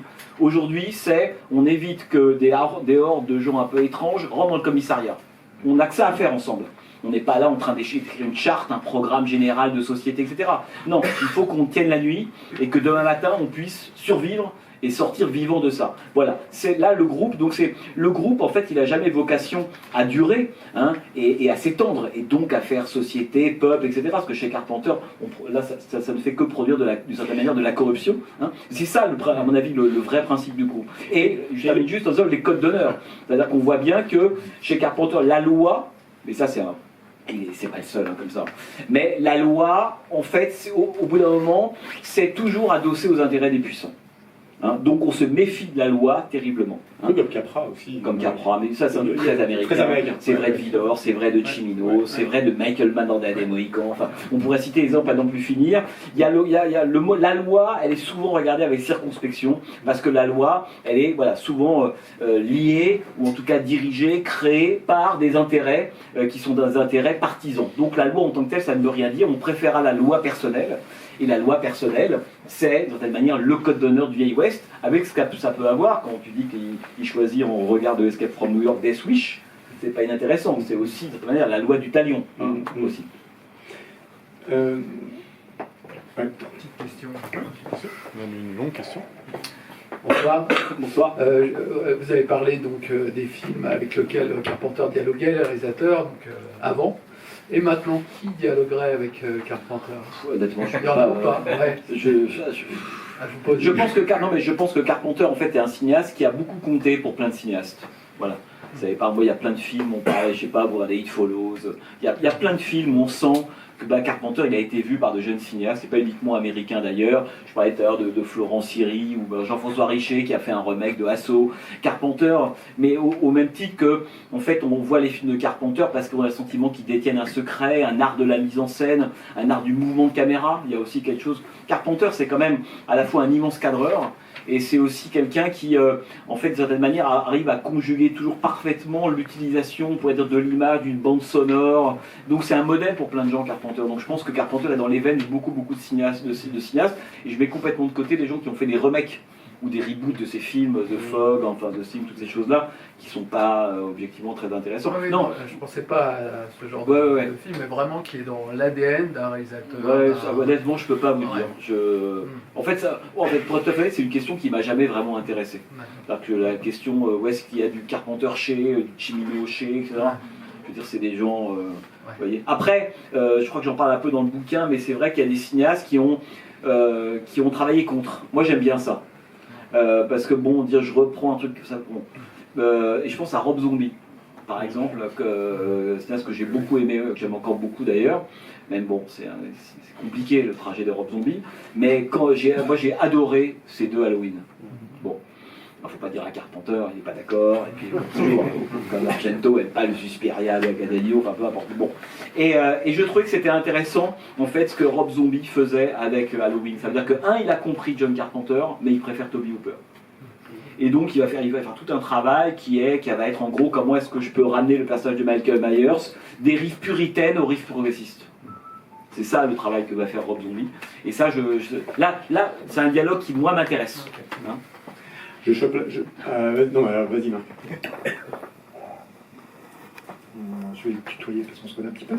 Non, je me posais une question. Il y a beaucoup d'éditions vidéo de Carpenter là, à vendre. Tu disais qu'en fait tu es revenu à l'écriture parce qu'il y avait des choses que tu voulais revisiter. Tu as revu tous ces films. Est-ce que tu penses qu'il y a un manque en édition vidéo? Et est-ce que si tu avais carte blanche, quel film tu aimerais rééditer en vidéo? Il y a beaucoup de films qui sont chez Studio Canal. Voilà. Ah bah écoute, non mais c'est pas forcément hyper sympa pour les collègues, en fait, tu vois. Mais oui, je pense qu'il y a un travail. Tu vois, je pense qu'un film comme The Thing, Christine a été un peu travaillée par Carlotta, ils en ont fait une espèce de coffret ultra collector ou autre. Mais oui, bien sûr, moi j'adorerais avoir une édition de The Thing un peu digne de ce nom. Et je ne parle pas en termes de 4K, UHD, ça je m'en fous. Je parle d'une édition avec un accompagnement éditorial un peu digne de ce nom, et je pense que ça n'a pas été fait. En fait, oui, il y a peu, mais même Zeliv, même The Fog, enfin, j'ai à peu près, je pense à peu près toutes les versions qui existent. Le travail éditorial reste en grande partie, à mon avis, à faire hein, sur la plupart de ces films, y compris sur des films comme Les Ventures d'un homme invisible, par exemple, où je sais pas, c'est rapport avec la mort aux trousses. Il cite La mort aux trousses, etc., qui est un filmatrice, des filmatrices, on pourrait dire. Et ça serait intéressant, dans l'édition de ce film-là, de revenir sur les rapports entre Carpenter et même Hitchcock. Moi, je revoyais l'autre jour, enfin, peu importe, par exemple, il y a une séquence dans Zeliv, au tout début du film, lorsque John Nada vient de découvrir la réalité, etc., il prend en otage une jeune femme d'une chaîne de télé, il l'amène chez lui, à Beverly, chez elle, et il tente de la convaincre. C'est assez génial d'ailleurs, hein, c'est comme quoi le documentaire ne sert à rien, et c'est ce que voulait vraiment dire Carpenter. Moi, je pensais aussi beaucoup à Godard qui disait le vrai documentariste c'est Méliès, c'est pas Lumière. Je pense que c'est ça en fait des livres. Et en fait, donc pour ceux qui veulent creuser, il faut acheter le livre. Parce que non, mais là, tu as un revers de main, tu balances Godard, la chinoise. On n'oublie pas. Mais et donc il se trouve dans son appartement. Elle l'écoute de façon bienveillante. Elle a peur. Elle lui dit bon voilà, en gros, je suis prêt à croire tout ce que vous allez me dire. Bon, la meilleure façon de convaincre quelqu'un qu'on y croit vraiment. Hein. Et il y a 2-3 plans absolument géniaux. Il y a un moment où la caméra remonte vraiment à la verticale sur la séquence, qui est une citation très directe du Psycho d'Hitchcock, au moment où Arbogast, le détective, va tomber dans l'escalier. Et là, on voit que Carpenter il connaît ses gammes parfaitement. Et donc, en passant à la verticale, quelqu'un qui a vu Psycho se dit « Ouh, ça a mal tourné. » Ça a mal tourné. Et on sait d'où vient la menace, c'est elle. Et donc, lui dégringole. Et on se retrouve 3 plans plus loin, avec une citation très directe de La mort aux trousses. Hein, la même chose, le même cadrage. Donc, Carpenter, c'est aussi un cinéaste cinéphile, pas dans le sens où il y a la citation. Je rappelle la citation, c'est pas le mot exact. Non. C'est que c'est quelqu'un qui est un amoureux des outils du cinéma. Comment faire pour que on ressente de la peur, etc. Et évidemment, Hitchcock, il le connaît par cœur. Et Zeliv est rempli d'allusions au cinéma d'Hitchcock. Bon, j'en parle pas beaucoup parce que sinon, après, c'est un peu lourd. Mais c'est assez passionnant à voir, de voir comment est-ce qu'on peut, parce qu'on analyse à n'en plus finir la séquence de l'escalier dans Psychose. Tout le monde a fait l'analyse plan par plan, la douche, voilà. On ne pourrait pas chacun la redessiner, etc. Je dis ouais, mais alors c'est assez beau quand un cinéaste comme ça, dans un film qui a priori n'a strictement rien à voir, reprend le cadrage et nous dit si vous avez aimé Psychose, vu Psychose, ou votre spectateur peut-être de façon inconsciente va comprendre qu'il y a quelque chose, il y a un changement de rapport entre les personnages qui vient de se jouer par l'emprunt à Psychose. Je reprends sur une petite parenthèse, un petit retour en arrière par rapport à la notion de groupe et aux personnages féminins aussi. Il y a des personnages féminins très beaux, très annexes, et où on retrouve je pense à The Fog, je pense à New York, et il y a de très beaux personnages. Bah oui, alors ça c'est évidemment le rapport à Hawks, et puis c'est aussi le rapport, moi, je me souviens d'un article qu'avait écrit Nicolas Saada à l'époque de la sortie de Zeliv dans les cahiers en 88, ça devait être la fin 88. Je crois qu'il avait titré son article Les Sentinelles. Vous savez, les Sentinelles. Et tu en parles voilà, et ça pour moi c'est quelque chose de très important. C'est quoi être un héros carpenterien? Parce que oui, on a dit tout à l'heure, la morale, voilà, les intérêts bien compris, le côté un peu old school, le vieil West, bon, qu'on a vu Snake Plissken ou Macready, on n'a pas l'impression qu'il était dans la garde-robe de John Wayne pour s'habiller avant de partir en Antarctique, quoi. Mais en fait... Alors, un des personnages a le nom, c'est dans Assaut. Chance, Assaut, ouais. Il est monté, enfin, voilà, par tous les pseudos qu'a utilisé Carpenter pour nous mettre sur des pistes ou pas d'ailleurs, et notamment le Martin Quatermass, hein, qui l'écrit pour nous mettre dans Prince of Darkness, pour nous dire ma référence est la John Hill. Hein, mais bon, il ne faudra pas commencer à rentrer là-dedans, sinon c'est trop long. Mais par contre, ce qui est intéressant, c'est de se dire, c'est quoi un héros carpenterien? Et là, je dis héros au sens générique, c'est-à-dire héros ou héroïne, peu importe, de Adrienne Barbeau à John Nada, en passant par Laurie dans Halloween. Et bien, c'est un héros, c'est un personnage qui voit pour les autres. Voilà, c'est exactement ça. Moi, j'ai mis du temps en fait à me le formuler un peu clairement. En fait, ce sont des gens qui sont donc des sentinelles, qui sont des vigies à l'avant-poste du monde par rapport à une humanité qui est généralement asservie, colonisée par des images industrielles, par le désir de s'en sortir, qui regarde la télé, etc. They live, we sleep, c'est l'humanité. They live because we sleep. Exactement. Et pour être un héros de Carpenter, il faut sortir de la masse et être celui qui voit, et qui va voir pour les autres. Zeliv est génial pour ça, le moment où, je ne sais pas si vous vous souvenez, où John Nada passe du camp de Justiceville, il n'a pas arrêté de regarder à travers des jumelles, on sent que c'est quelqu'un... Oui, les spectateurs. Oui, les spectateurs, mais déjà ça l'intéresse de voir. Il ne veut pas juste regarder, il veut voir. Un peu voyeur. Et puis un jour, il va franchir la frontière pour aller dans l'église, très symboliquement, où sont fabriquées ses lunettes. Et le héros d'un film de Carpenter, c'est un personnage, finalement, qui voit pour les autres. Hein. Mais voir pour les autres, ça veut dire que est-ce que tout le monde peut être le voyant de service? Réponse non. Donc il faut un certain nombre de qualités. Hein. Il faut être prédisposé, prêt à croire à quelque chose, y compris à des choses qui sont presque folles ou irrationnelles, d'où la veine fantastique du cinéma de Carpenter. Et on voit quoi pour les autres? Parce qu'on voit pas le marchand de glace, on s'en fout. On voit l'arrivée du mal. Marchand de glace en plus. Bien sûr. Mais dans l'assaut, c'est un peu dur. Mais voilà, on voit qu'en fait, le cinéma de Carpenter, c'est mettre en scène des héros qui sont des vigies ou des sentinelles qui sont à l'avant-poste du monde pour voir à la place d'une humanité endormie, en fait, l'arrivée du mal, et le mal a différents visages, en réalité. Et tous ces films, c'est ça. C'est l'autre gros morceau, quand même, de ton bouquin, c'est quand même la notion du mal. Oui, parce que c'est quand même... C'est un peu le cœur du... C'est le sujet des films de Carpenter, mais pareil, j'ai voulu un tout petit peu m'interroger sur c'est quoi ce mal dont on parle. Parce que Carpenter distingue quand même deux mots, quoi, deux conceptions du mal. Oui, c'est pour ça que là encore, Carpenter est un cinéaste anachronique, parce que le mal que lui va mettre en scène dans les années 70, dès 76, et Halloween 78 ou autre, et pas du tout le mal du cinéma dit d'horreur américain de l'époque. Toby Hooper, Wes Craven, Larry Cohen, etc., qui sont tous en gros mettent en scène un mal progressiste, qui est un mal contingent, qui est un mal produit par la société.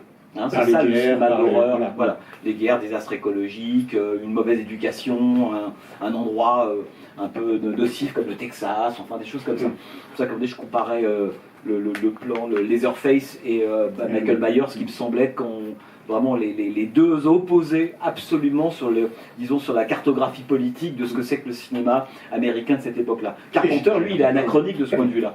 Hein, il croit à un mal, on pourrait dire pur ou un mal radical, alors que le cinéma d'horreur américain croit à un mal contingent. Hein. Il croit que c'est un mal qui est enraciné et pas un mal qui est extirpable. Donc ça change tout.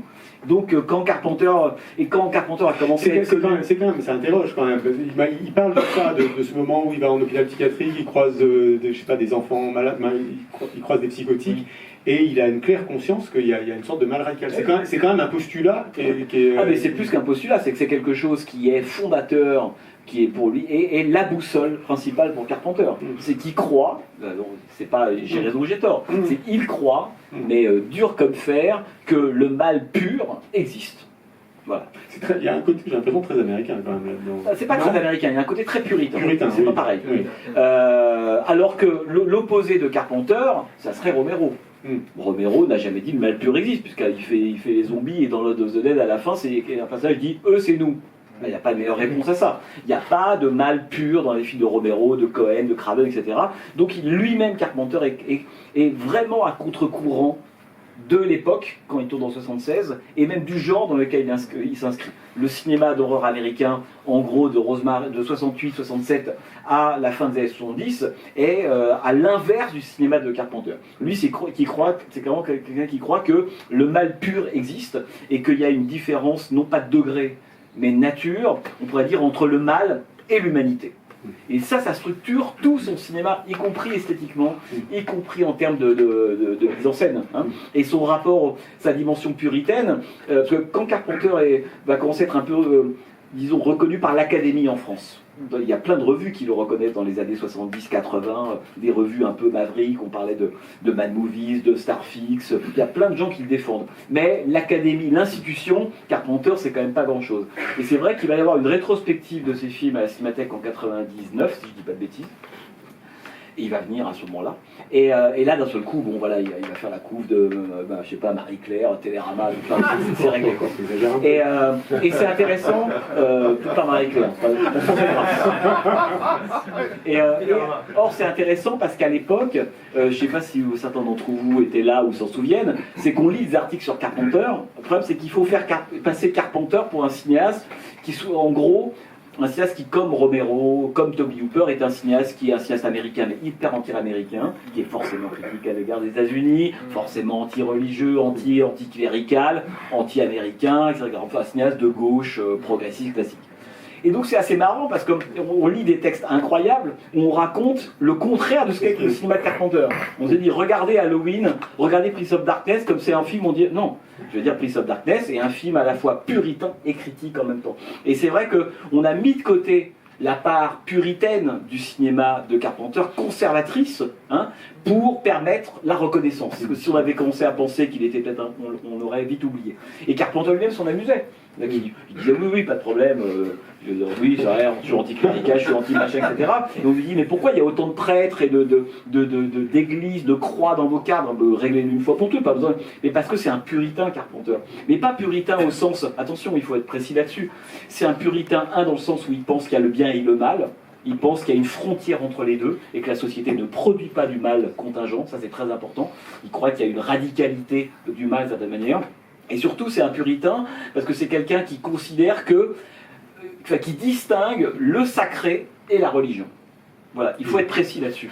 Parce que Carpenter, et alors là pour à peu près tous, comme tout le monde, quand on fait du cinéma d'horreur, c'est rare qu'on fasse du cinéma d'horreur, tu veux dire qu'il soit un cinéma pro-religieux, on dit rarement du bien, quel que soit, quoi. Bon, il y a des religions, on s'en méfie un peu plus, mais grosso modo, on n'est pas là pour dire du bien. Mais Carpenter, c'est la religion, et il la critique comme tout le monde, ça ne l'intéresse pas. Par contre, ce qu'il nous dit, c'est qu'il nous dit, dans la mesure où il y a un mal radical, comment est-ce que les humains, qui sont faibles, qui sont corruptibles, qui ont leur faiblesse naturelle, etc., vont faire pour lutter, vont supporter de lutter contre le mal comme ça. Ils vont donner des religions. Ils vont se donner quelque chose qui va leur situer au-dessus d'eux, quelque chose au nom duquel ils vont pouvoir se dépasser en tant qu'humains faibles.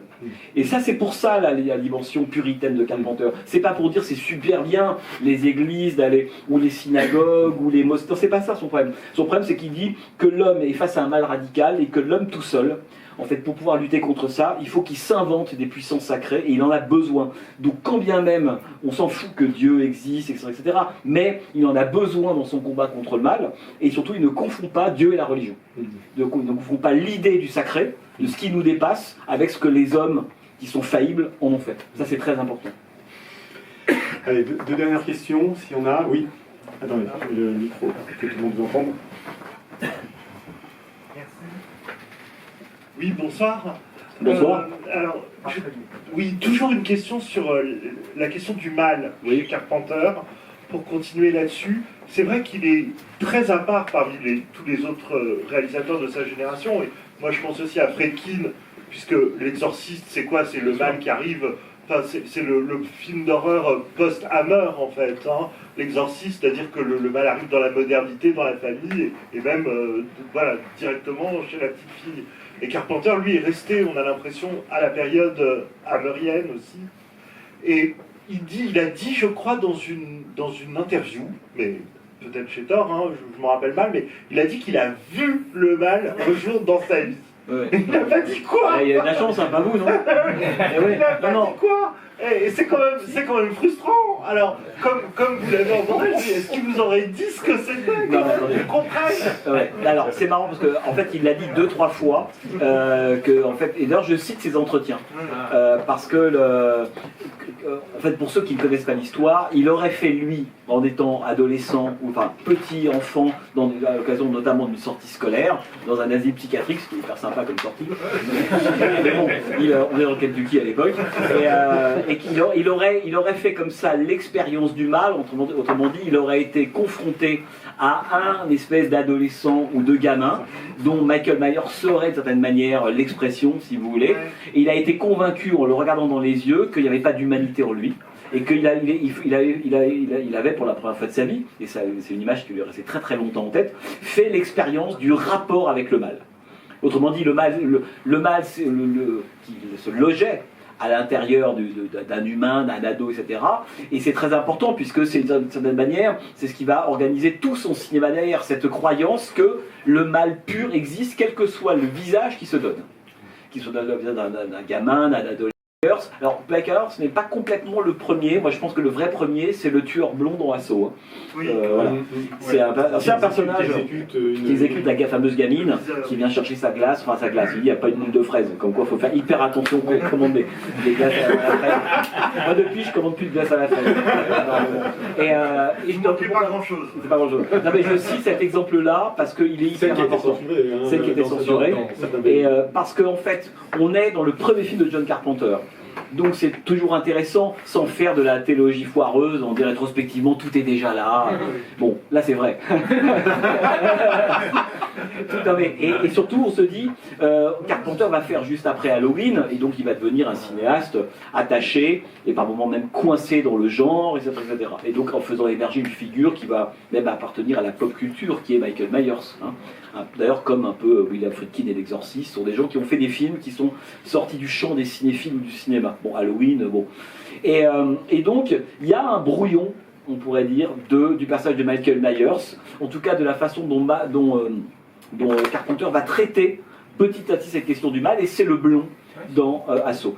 Quand vous regardez Assaut, la première partie du film, on est sur un film progressiste, on pourrait dire critique de gauche, 70s typique. Les minorités, là c'est on ressemble à Che Guevara, l'autre c'est les Black Panthers, South Central, les pauvres, tout y est. Donc on se dit c'est parti, on est en terrain connu, c'est à peu près l'essentiel de ces films qui sont... Voilà. Et puis le personnage, donc pendant la première partie de ce film-là, on se dit que le personnage du blond, il fait partie d'un mal contingent. C'est parce que la répression de la police au début, c'est parce que la pauvreté, c'est parce que tout ce qu'on veut, que lui et sa bande agissent comme ça. Et puis, il y a un moment donné, Carpenter fait surgir cette histoire, on pourrait dire, du père avec sa fille, et il va tuer la petite fille. Et là, le film bascule littéralement. Il bascule pas Assaut au moment où la nuit tombe et les assaillants arrivent. Hein. Le processus de la déshumanisation, comment est-ce qu'on passe d'un humain au mal pur, il se joue exactement dans le plan, et donc c'est la première occurrence du mal dans un film de Carpenter, c'est quand le blond, en fait, prend son pistolet silencieux et tire à bout portant sur la petite fille. Parce que rien ne justifie. Parce qu'il n'y a pas beaucoup de mal contingent qui tiennent face à ça. Et à partir de là, le personnage, on pourrait dire, se rédifie, devient une sorte de préparation. Il a un visage un peu marmoréen, il devient comme une sorte d'automate, et il devient ce qu'il est, à savoir une figure du mal qui a pris comme apparence quelqu'un, on pourrait dire, d'une bande des années 70. Et à partir de là, Carpenter va trouver sa figure du mal. Michael Myers, moi je pense qu'il doit beaucoup à ce personnage du blond, dans Assaut. Voilà, donc c'est ça pour votre réponse. Vous citiez l'Exorciste, vous avez raison. Je pense que quand Friedkin fait l'Exorciste, lui aussi, il ne nous dit pas, il n'y a pas de mal contingent, c'est pas l'époque, c'est pas une critique sociale. L'Exorciste, c'est aussi un film, on appellerait ça puritain ou anachronique, mais au sens strict du terme, au milieu des années 70, si ce n'est que ça réalisait un tout petit peu avant.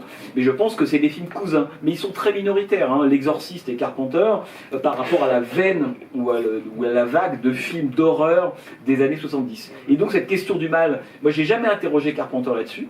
Peut-être que je le ferai un jour. D'abord parce que je pense que, en fait, en réalité, qu'est-ce qu'il va me dire? Vous, ce que vous attendez, c'est oui, c'était à tel endroit, il avait cette tête, j'ai même pris une photo. Non. À mon avis, ce qui m'a intéressé Je là-dedans. sais que je vais être déçu de toute Voilà. façon. Oui, mais pour ne pas être déçu, il ne faut pas chercher A. Vous voyez ce que je veux dire? Et je pense que moi, ce qui m'a intéressé, c'est que si Carpenter, à un moment donné, a éprouvé le besoin de raconter cette histoire à 2-3 reprises dans les entretiens, c'est pas pour nous faire saliver, en dire quand est-ce qu'on saura le gamin qu'il a vu. Non, c'est pour nous dire voilà, au nom de quelle conception du mal, moi je fais les films. Donc c'est ça qui compte, c'est pas la gueule ou le visage du mal. Ce qui nous dit Carpenter, moi j'ai rencontré le mal pur, et à partir de là, toute ma filmographie, en fait, va dérouler d'une certaine manière. Personne, une dernière question, allez. Bonsoir. Bonsoir. Alors, chez Carpenter, le mal pur existe. Les humains ont le sacré pour essayer de s'en sortir, et le bien. Là, j'ai pas entendu la seconde partie. Il y a le sacré qui permet aux humains d'essayer de s'en sortir, de lutter contre le mal, et le bien, en fait, il est où chez Carpenter? Je voulais dire entre la lutte et le sacré et le mal. Enfin, il y a le mal, donc il y a le bien quelque part. Bien sûr. Non, oui, il y a le bien. Voilà, ça c'est le. Voilà. Non, parce que c'est la différence, c'est que c'est là que Carpenter est un cinéaste qui est intéressant. C'est que c'est pas un cinéaste, parce que je vous ai raconté sur les années 80, qui tente de redorer le blason d'une époque idyllique qui incarnerait le bien, la santé américaine, etc. Carpenter ne croit absolument pas au bien, puisqu'il pense que l'homme est corruptible, il devient collabo en 2 secondes, hein, et que la collaboration n'est pas un problème de classe. Dans Elif, par exemple, vous vous souvenez un des personnages qui est dans le camp, qui est un homeless comme les autres. Lui, on lui a offert un costard, une coupe de champagne, il est tout de suite passé du côté des yuppies. Donc, c'est pas un marxiste, hein, Carpenter. Donc là, il n'y a pas de conscience de classe. Non, mais c'est intéressant à discuter. Donc, grosso modo, pour dire que la question du bien n'est pas son sujet. La question, c'est que l'humanité, mais ça, c'est les films de Carpenter. Comment on fait pour endiguer le mal, quoi, en clair. Oui, c'est qu'en fait, il y a quelques personnages, quelques personnes qui valent le coup. Il y a quelques héros, avec beaucoup de guillemets, qui vont se sacrifier d'une certaine manière, parce que ce sont ceux qui ont vu le mal pour les autres et qui vont essayer de se sacrifier pour eux. C'est par exemple John Nada à la fin de The Live. Il meurt, mais il sourit. Au moins, il a servi à quelque chose. Mais la question du bien, là, ça en ferait un cinéaste, pour le coup, conservateur. C'est pas du tout le cas de Carpenter. C'est un cinéaste puritain et critique en même temps. Et Carpenter, c'est un vrai cinéaste pétri de contradictions, ou en tout cas de paradoxes, et c'est ça qui est passionnant chez lui. Et donc la question du mal est ce qui l'obsède. C'est qu'en fait, l'humanité est vouée à sa perte. Enfin, vous voyez la fin d'Escape from LA. C'est pas un optimiste de fou, hein, de Carpenter. Mais peut-être que pour quelques-uns, et quelques-uns peuvent retarder un tout petit peu le moment de la chute. En fait, c'est vraiment ça qui l'intéresse. Le mal va l'emporter. Voilà, c'est ça. Mais, je veux dire, chaque film ou chaque combat, de cette manière, c'est l'occasion de retarder un peu sa victoire. Et c'est le cas de tous les films de John Carpenter. À la fin de The Thing, quand les deux sont dans le corridor, alors que la base a explosé, on entend les 2 notes. Ça suffit. On n'a même pas besoin de savoir si la laine d'un tel, etc. On entend les 2 notes. Les 2 notes, c'est la signature musicale du mal dans The Thing. Dans le moment où on se dit, ah, c'est fini, whisky, puis boum, boum, ok. Enfin, bon, c'est que l'humanité va repartir au combat, mais c'est pas ces 2-là. C'est un répit. En fait, voilà. Et tout est comme ça chez Carpenter. On a la fin de The Fog. On dit que c'est fini, et puis finalement, le voyage revient. La fin d'Halloween, il a eu je sais pas combien de balles dans le corps. On va vérifier que son cadavre est là, et il n'est plus là. Et on pourrait comme ça multiplier à l'envie cette idée que c'est important, parce que ça permet quand même de faire un distinguo par rapport à tout ce qu'on dit entre le cinéma, disons, d'horreur ou de SF des années 50 et le cinéma de Carpenter. C'est le cinéma des SF des années 50, bon, on va pas revenir là-dessus, on en a déjà parlé, mais c'est un cinéma du statu quo. Hein, on connaissait cette histoire-là, dire la société va pas très bien, on lui balance une carotte géante, elle a peur, elle se ressoude et c'est bon, c'est reparti comme un 40. Je vais vite, mais en gros c'est ça. Le cinéma de Carpenter, c'est pas ça du tout. Une carotte géante. Non mais je veux dire un navet en caoutchouc, enfin, tu vois, un monstre de l'époque. Hein, et d'ailleurs, je crois que c'était, je sais plus quel, je crois que c'était Bergala ou Dadet qui avait écrit un très beau texte là-dessus. On va pas y revenir sur la question du collectif de trouille. Combien est-ce que dans le cinéma conservateur des années 50, le monstre sert à ressouder une société qui part en vrille. Et comment est-ce qu'on ressoude une société qui part en vrille? Ça part en vrille, ça veut quoi? Qu'elle se pose des questions, qu'elle s'interroge, qu'elle a des fêlures, et ben on lui balance une araignée géante, là tout le monde est d'accord. On n'est peut-être pas d'accord sur le candidat, le prix de la baguette, mais par contre si tu vois arriver Zem où les monstres attaquent la ville de Grenoble Douglas, je me dis, bon, on va peut-être mettre de côté nos différences, le temps qu'on éradique le monstre. D'où le conservatisme très profond du cinéma des années 50. Carpenter, c'est pas ça du tout. C'est-à-dire que jamais le surgissement, en fait, du monstre, qui entre parenthèses et vient toujours de l'intérieur du plan, hein, disons le traitement du hors-champ chez Carpenter n'est pas un traitement politiquement conservateur, hein, ça c'est vachement intéressant, on n'a pas le temps d'en parler, mais en fait le surgissement du monstre chez Carpenter et la façon dont on va le combattre et le vaincre momentanément ne permet jamais un retour au statu quo. Et ça c'est très important parce que ce qui en fait encore une fois un cinéaste politiquement très complexe, puisqu'on oscille toujours entre quelque chose, on pourrait dire, avec les focales françaises, de droite et de gauche, de progressistes et en même temps de conservateurs, de puritains et d'agnostiques. On est toujours là-dedans avec Carpenter. Mais il faut être précis sur ce qu'il est et ce qu'il n'est pas, en fait, en réalité. Jean-Baptiste. C'est moi. Fred. Tu vois la pile qui est assignée, tout ça. Moi je m'en vais, moi j'ai le temps, j'ai par là. Non, mais est-ce que ça va se faire là?